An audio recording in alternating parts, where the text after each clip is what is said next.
दोस्तों आज हम बात करने वाले हैं आय प्रमाण पत्र के बारे में कि अगर आप एक सीएससी संचालक हैं तो किस तरीके से एक आय प्रमाण पत्र को बना सकते हैं। साल 2022 में सीएससी ने आय प्रमाण पत्र के फॉर्म के फॉर्मेट को चेंज कर दिया है। तो क्या सिर्फ फॉर्म के फॉर्मेट को ही चेंज किया गया है या फिर इसमें हमें कुछ चीज़ों को एक्स्ट्रा डिटेल को ऐड करनी है, तो इस कंप्लीट वीडियो में जानेंगे। तो हो सकता है फ्रेंड्स वीडियो थोड़ा सा लंबी हो, लेकिन अगर आपको सीखना चाहते हैं कि किस तरीके से एक आय प्रमाण पत्र को आप रिजेक्शन फ्री बना सकते हैं तो फ्रेंड्स वीडियो को लास्ट तक देखना जरूरी है।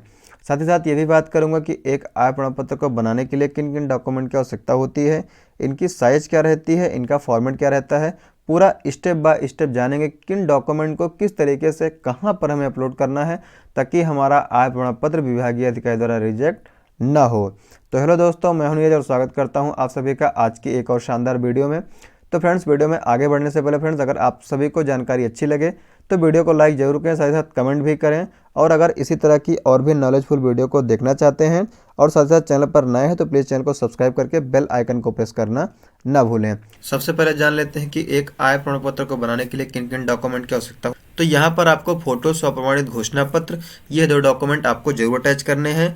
माता और पिताजी का स्वप्रमाणित घोषणा पत्र उस कंडीशन में आपको अपलोड करना है जहाँ पर आप जिनका भी आय प्रमाण पत्र बनाने वाले हैं उनकी उम्र 18 साल से कम है। तो आपको माता पिता का स्वप्रमाणित घोषणा पत्र लगाने के बाद में आपको उनके माता और पिताजी का आधार कार्ड जरूर अटैच करना है।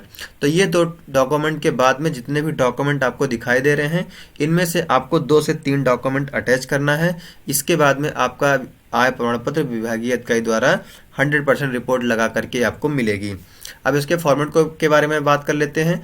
इसके फॉर्मेट में आप सभी को जेपीजी, जेपीईजी, पीएनजी फॉर्मेट में तीनों में चल जाएगा। बस आपको पीडीएफ नहीं अपलोड करनी है। और जो इसका साइज है आपको फोटो की साइज 50 केबी या फिर 50 केबी से कम की रखनी है। और बाकी जितने भी डॉक्यूमेंट आप सभी को दिए गए हैं इन डॉक्यूमेंट की साइज आपको 100 केबी या फिर 100 केबी से कम की रखनी है। बस यही 3 चीज़ में है। डॉक्यूमेंट सारा हो गया, साइज होगी और फॉर्मेट भी हो गया। तो फ्रेंड्स अब आगे बढ़ते हैं। सबसे पहले आपको अपने किसी ब्राउज़र को ओपन कर लेना है। ब्राउज़र को ओपन करने के बाद में यहाँ पर आप सभी को सर्च बार में टाइप करना है edistrict.up.gov.in। ये सीएससी की ऑफिशियल वेबसाइट है। इस वेबसाइट का लिंक मैं आप सभी को डिस्क्रिप्शन बॉक्स में भी दे दूंगा। आप सभी चाहें तो सिंपली यहाँ से भी आ सकते हैं। अब यहाँ पर आपको अपनी सीएससी को लॉगिन करने के लिए यहाँ पर आप सभी को ऑप्शन दिखाई देता है edistrict लॉगिन का, तो आपको इस पर क्लिक कर देना है। इस पर क्लिक करने के बाद में यह न्यू टैब के साथ में आप सभी के सामने ओपन हो जाएगा और कुछ इस प्रकार का इंटरफेस आप सभी को शो होगा। तो यहाँ पर आप सभी को सेलेक्ट लॉगिन टाइप में सीएससी edistrict यूजर सेलेक्ट कर लेना है। यहाँ पर आपको अपनी आईडी पासवर्ड को फिल करने के बाद में यहाँ पर सेम कैप्चा को ऐसे ही फिल कर देना है।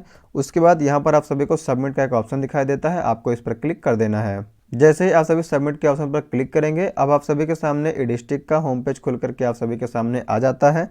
यहाँ पर गवर्नमेंट की बहुत सारी सर्विसेज आप सभी के सामने अब यहाँ पर शो होंगी। आप सभी इसको आराम से पढ़ भी सकते हैं ताकि आपको अगर इन फ्यूचर किसी सर्विसेज को यूज़ करना हो तो आप सभी यहाँ पर आकर के डायरेक्टली उस सर्विस का यूज कर सकते हैं। तो यहाँ पर मैं बात करने वाला हूँ आय प्रमाण पत्र के बारे में। तो यहाँ पर आप सभी को ऊपर ही प्रमाण पत्र के ऑप्शन में यहाँ पर ऑप्शन दिखाई देता है आय प्रमाण पत्र का, तो आपको यहाँ पर क्लिक कर देना है। अब यहाँ पर जैसे ही आप सभी क्लिक करेंगे अब यहाँ पर आप सभी के सामने आय प्रमाण पत्र हेतु आवेदन पत्र या फिर आवेदन फॉर्म खुल करके आ जाता है। अब यहाँ पर आपको डिटेल को फिल करना होता है, जो भी डाटा आपके पास होता है, जो भी डिटेल होती है। तो यहाँ पर सबसे पहले बात कर लेते हैं कि यहाँ पर क्या क्या चीज़ें हमें ऐड ऑन करनी है या फिर किन किन डिटेल को हमें यहाँ पर फिल करना है। तो यहाँ पर सबसे पहले दिया हुआ है कि आप प्रार्थी का नाम डालेंगे हिंदी में, मतलब आप जिनका भी आय प्रमाण पत्र बनाने वाले हैं यहाँ पर आपको उनका नाम हिंदी में टाइप करना है। उसके बाद यहाँ पर आपको ऑप्शन दिखाई देता है कि प्रार्थी का नाम अंग्रेजी में, तो यहाँ पर आपको जिनका भी आप आय प्रमाण पत्र बनाने वाले हैं यहाँ पर उनका नाम अंग्रेजी में डाल देना है। उसके बाद यहाँ पर आता है पिता या फिर पति या संरक्षक का नाम, तो यहाँ पर आप जिनका आय प्रमाण पत्र बनाने वाले हैं उनके पिता फिर या फिर पति का नाम आपको यहाँ पर एंटर करना है। यहाँ पर अगर आप किसी ऐसी महिला का बना रहे हैं जिसकी शादी हो चुकी है, वो विवाहित है, तो यहाँ पर उसके पति का नाम डालने के बाद में आपको यहाँ पर पति वाले ऑप्शन पे ही क्लिक करना है। अगर आप किसी बच्चे का बना रहे हैं या फिर किसी पुरुष का बना रहे हैं तो यहाँ पर आपको उसके पिता का नाम डालने के बाद में यहाँ पर पिता वाले ऑप्शन पर सेलेक्ट रहने देना है। उसके बाद यहाँ पर उनकी माता का नाम डाल देना है। उसके बाद थोड़ा सा आप और नीचे आएंगे तो यहाँ पर आपसे वर्तमान पता पूछा जा रहा है। यहाँ पर अब उनके निवास स्थान का विवरण दे देना है। अब जैसे कि यहाँ पर मकान नंबर पूछा जा रहा है, अगर उनका मकान नंबर है तो आप सभी यहाँ पर एंटर कर सकते हैं, नहीं तो आप इस ऑप्शन को छोड़ भी सकते हैं। उसके बाद यहाँ पर मोहल्ला और पोस्ट पूछा गया है, तो यहाँ पर आपको उनके मोहल्ले या फिर पोस्ट का नाम दे देना है। यहाँ पर डिस्ट्रिक्ट ऑटोमेटिक सेलेक्ट होता है। उसके बाद यहाँ पर आपको एक तहसील का नाम उनके सेलेक्ट कर लेना है, जिस भी तहसील के अंतर्गत उनकी ग्राम सभा आती है। जैसे ही आप सभी तहसील को सेलेक्ट करेंगे, आप सभी देखेंगे कि यहाँ पर ग्राम सभा के नाम पर जो ऑप्शन दिया हुआ है यह ओपन होकर के आ जाता है।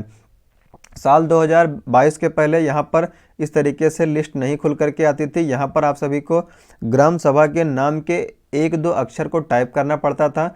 उसके बाद उस नाम से मिलते जुलते जितने भी ग्राम सभा या राजस्व ग्राम या ग्राम पंचायतें होती थी, तब वहाँ पर उनकी लिस्ट खुल करके आती थी। लेकिन अभी साल 2022 में तहसील को सेलेक्ट करने के बाद में उस तहसील में जितने भी ग्राम पंचायत और राजस्व ग्राम हैं, यहाँ पर उन सबकी लिस्ट ऑटोमेटिक यहाँ पर आ जाती है। तो अब यहाँ पर आप सभी को ध्यान क्या देना है, यहाँ पर आपको ग्राम पंचायत का नाम डालना है, जो भी ग्राम पंचायत उनकी लगती है।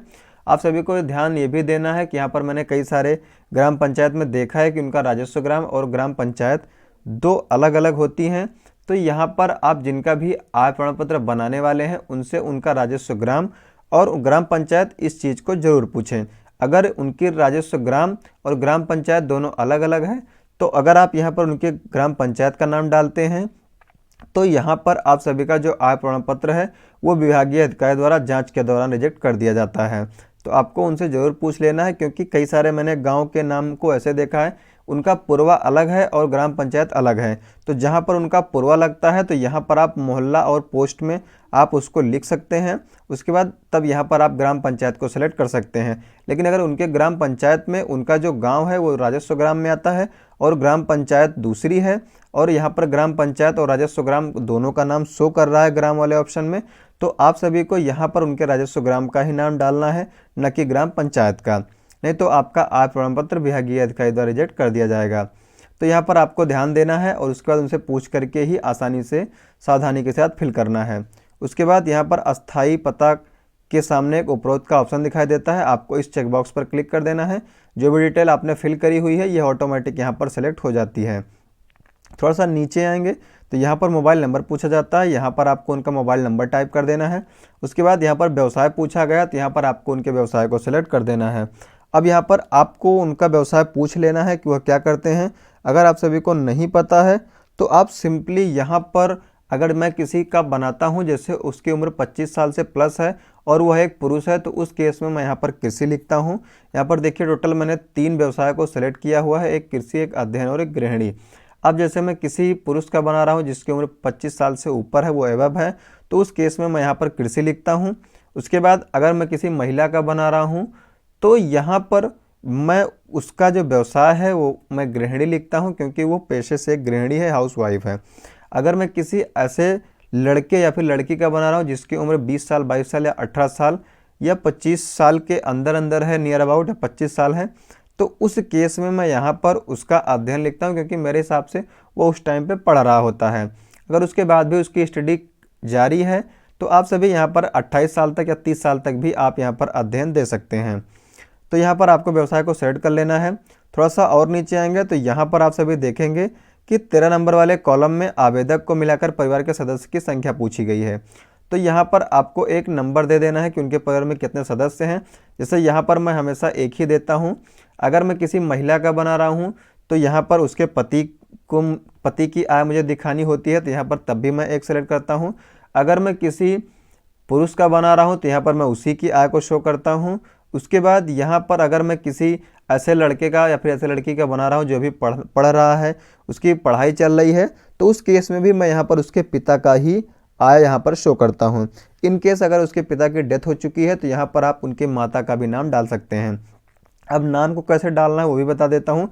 जैसे आप सभी यहाँ पर नंबर को सेलेक्ट करते हैं कि उनके परिवार में कमाने वाले लोगों की संख्या 1 है, 2 है, या जितने भी आप सेलेक्ट करेंगे तुरंत आप सभी नीचे देखेंगे कि यहाँ पर एक और कॉलम खुल करके आ जाता है।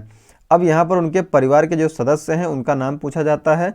जैसे मैं किसी 25 साल तक या फिर 25 साल के अंदर अंदर किसी का मैं यहाँ पर आय प्रमाण पत्र बनाता हूँ, तो यहाँ पर उसके पिता का ही नाम डालता हूँ, क्योंकि उस परिवार में पिता ही उसका गार्जियन होता है, मुखिया होता है और वही कमा रहा होता है। तो यहाँ पर उनके पिता का नाम डाल देना है।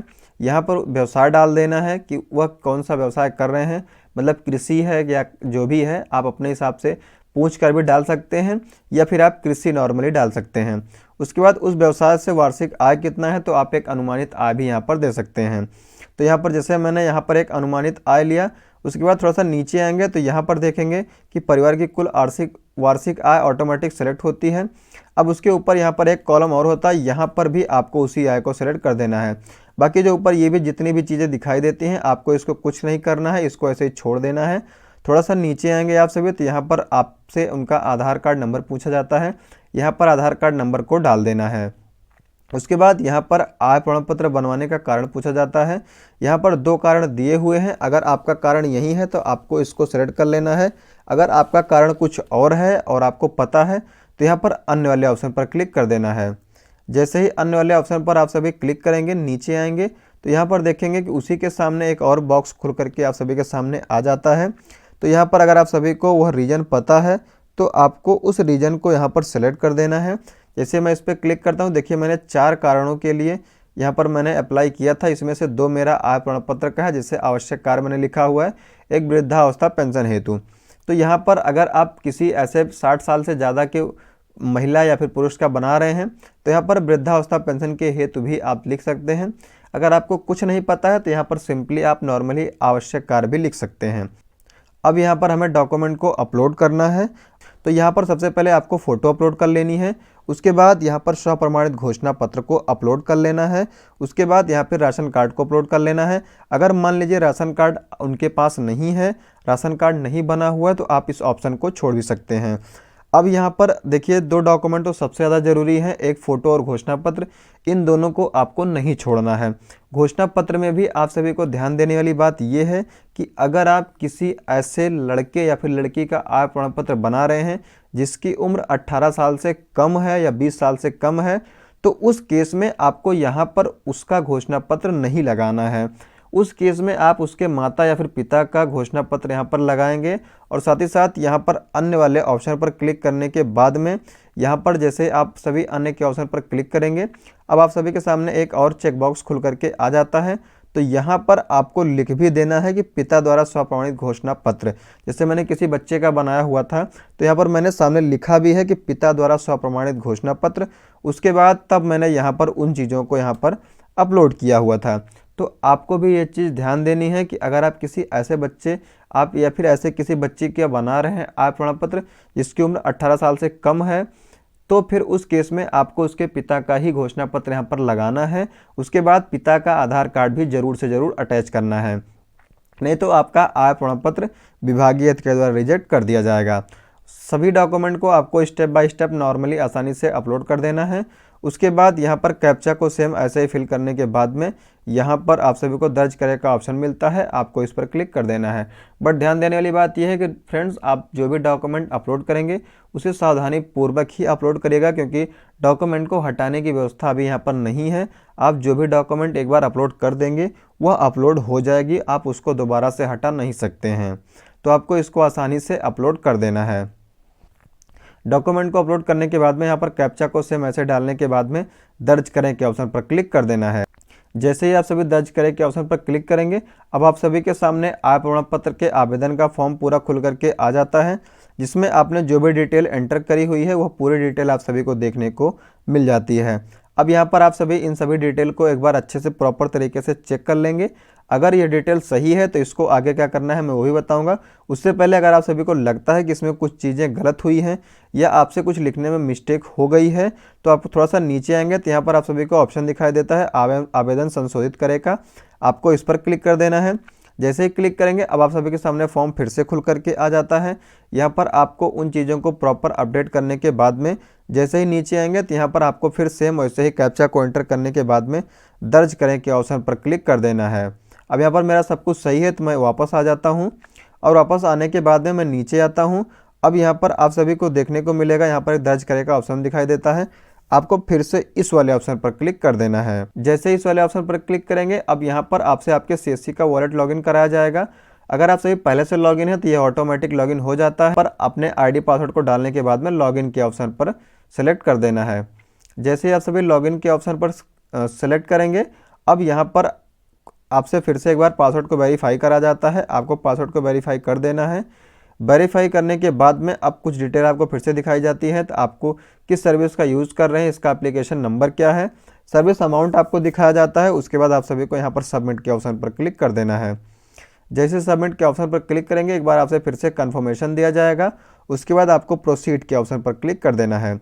जैसे प्रोसीड के ऑप्शन पर क्लिक करेंगे अब ये पेमेंट सक्सेसफुली आ चुका है। उसके बाद proceed to forward approval authority के ऑप्शन पर क्लिक कर देना है। अब ये हमारा आय प्रमाण पत्र विभागीय अधिकारी के पोर्टल पर भेजा जा चुका है। अब यहाँ पर यह हमारी तरफ से विभागीय अधिकारी के पोर्टल पर भेज दिया गया है। यहाँ पर आपको एक निर्धारित डेट भी बताई गई है और साथ ही साथ ये भी बताया गया है कि किस तारीख को आपने इस आवेदन पत्र को भेजा हुआ है और यहाँ पर अधिकतम कितने दिन लग सकते हैं इस आय प्रमाण पत्र को बनने में। तो फ्रेंड्स अभी हमारे पास ये भेजा जा चुका है। अब विभागीय अधिकारी की तरफ से यह आय प्रमाण पत्र बनने के बाद में आपके पोर्टल पर भेज दिया जाता है और उसके बाद आप सभी इसको आसानी से प्रिंट कर सकते हैं। तो फ्रेंड्स ये था पूरा कंप्लीट वीडियो कि 2022 में आप किस तरीके से एक आय प्रमाण पत्र को बना सकते हैं। तो फ्रेंड्स आज की इस वीडियो में इतना ही, मिलते हैं किसी नेक्स्ट वीडियो में, तब तक के लिए टाटा, गुड बाय, जय हिंद।